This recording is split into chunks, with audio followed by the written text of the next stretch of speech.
मेरे दोस्त, मैंने लोगों से रिश्ते निभा के एक बात तो सीखा हुआ है अपने लाइफ में कि अगर आप हद से ज़्यादा किसी को अगर चाहोगे ना, अगर किसी के लिए अवेलेबल रहोगे, किसी की कद्र करोगे, तो वो इंसान आपको रद्दी के भाव से समझ लेगा। ये मेरा पर्सनल एक्सपीरियंस है।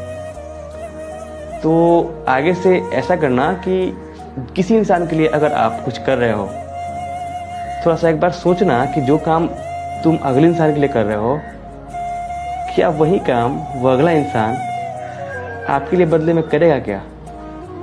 अगर आप किसी को पूरा फुल समय दे रहे हो, अपना हर चीज़ तुम उसको दे रहे हो, बदले में क्या वो इंसान तुमको वो चीज़ देगा?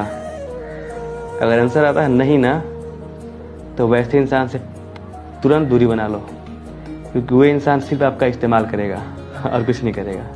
ठीक है ना?